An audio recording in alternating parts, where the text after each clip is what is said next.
Hi everyone, my name is Jocelyn, and today I will be talking about, can everybody hear me? Okay. I'll be talking about mental health effects of detention and deportation on US-born Latino children and how that affects family structure as well. Okay.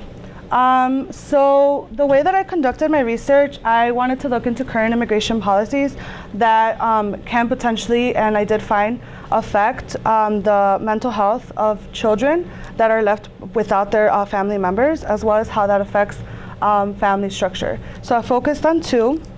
The first one I focused on was DACA, which is an executive decision by the Obama administration that allows young adults from the ages of 15 to 30 as children, and they can apply for temporary deportation relief.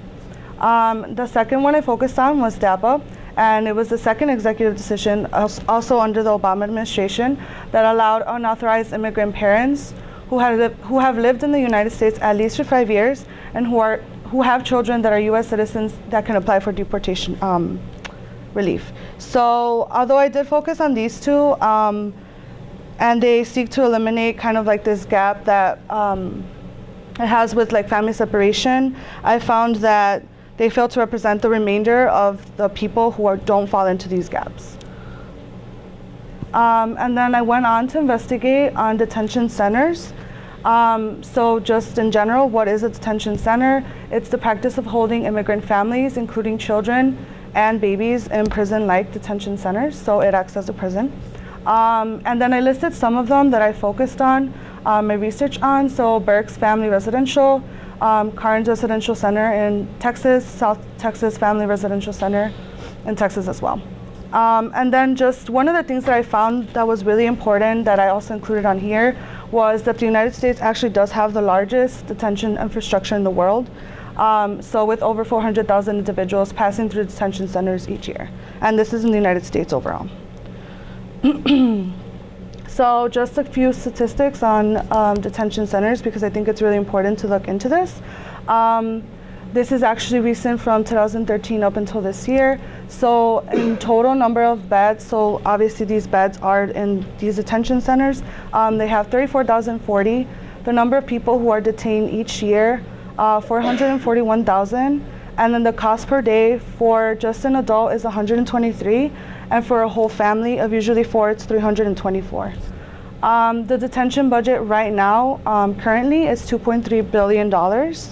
And the number of facilities that the United States has overall is 205.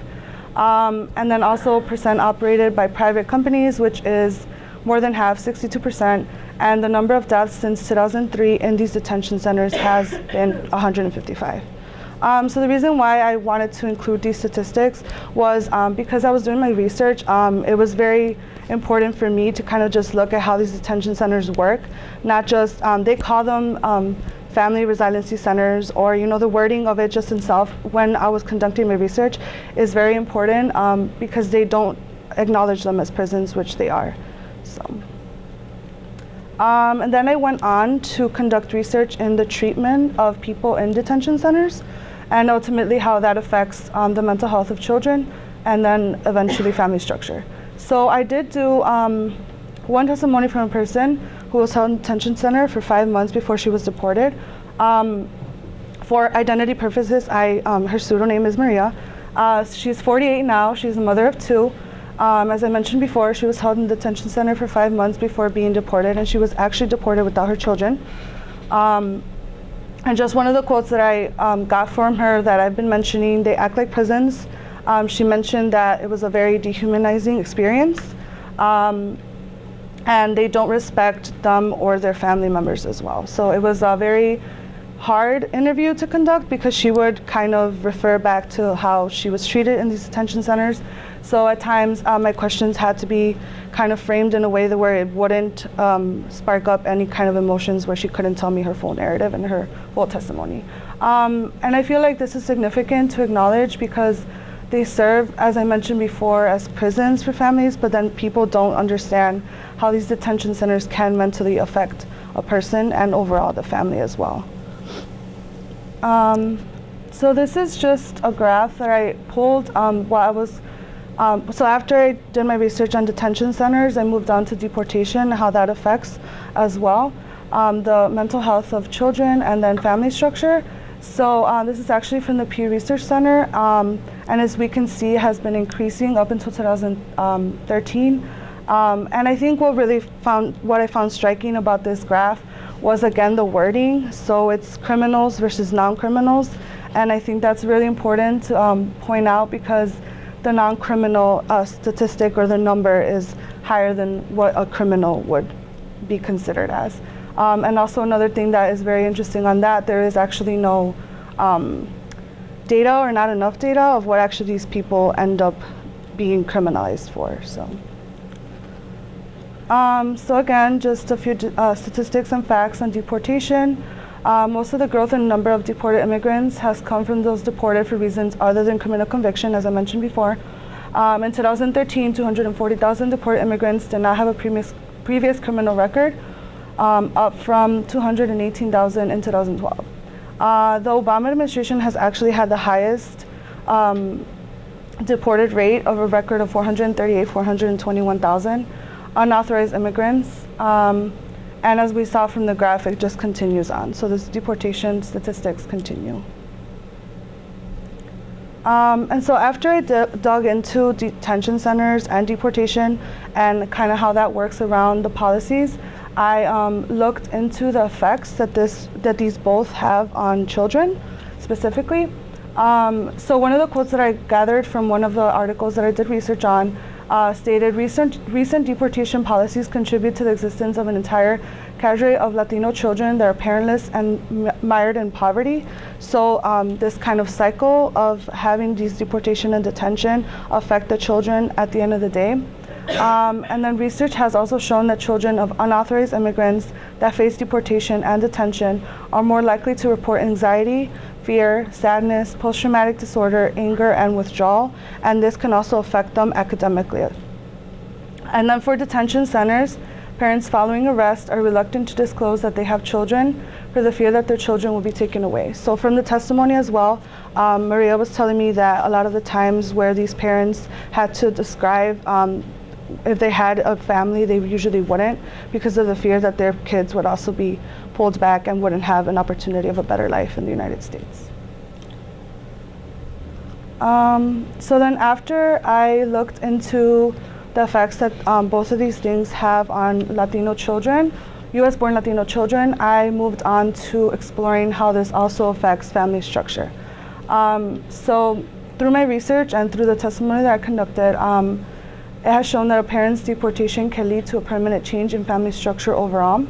So parents' experiences disrupt family processes and family resources. So this can include income levels, parental involvement, and parental supervision with regards to academic. So they are not academic things, so they are not able to fully be involved in the academic studies of their children as well. And then there are changing trends in migration that I also found, but the deportees continue to be male. So one of the things that this affects is the typical household, and I put that in typical because it's a gender binary, so it's like male and female, but usually it can affect how a female it can end up being a single mother household, or in other cases, a male household. So that disrupts how the family structure is as well.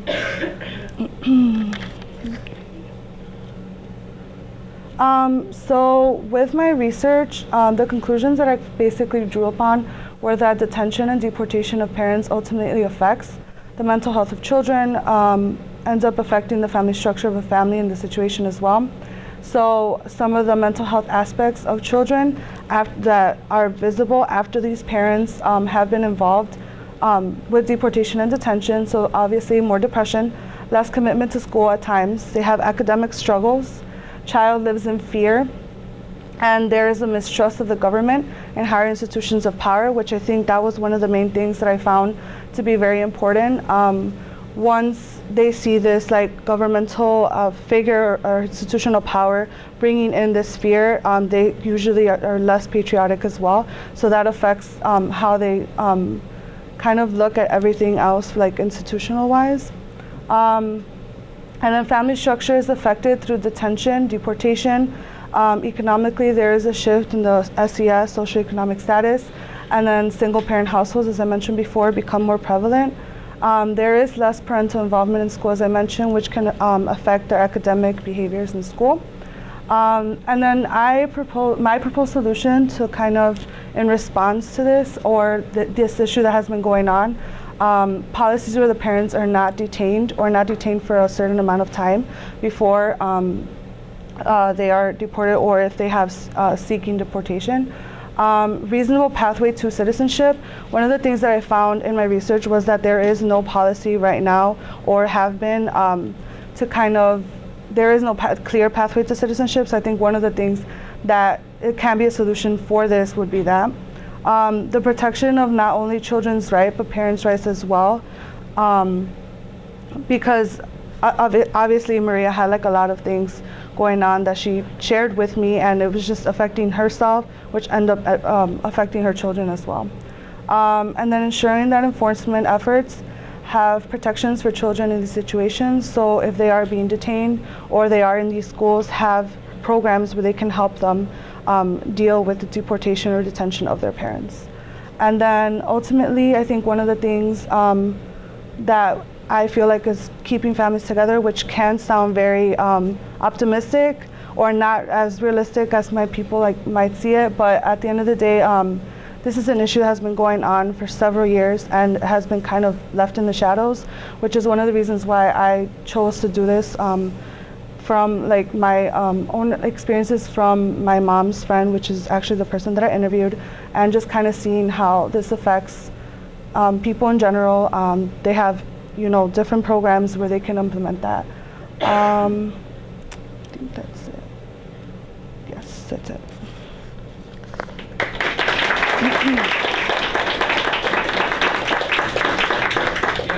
One question. Thank you for the great presentation. Thank you. So one of the issues that come from detention centers is that oftentimes people are detained and then coerced to sign their voluntary departure forms without seeing an immigration judge and without proper representation. So when you interview Maria, do you see any of this in her personal narrative, or do you encounter any of these threats in the research? I feel like, with her it was very interesting because they actually didn't provide any legal kind of representation of herself and her situation, which is also why I feel like I pushed to kind of include this testimony and this narrative in my presentation, because it's something that's really important. But at least for her and other articles that I did base my research on, there was that lack of kind of informing them of what's going on with detention centers and how they would be deported or not deported afterwards. So.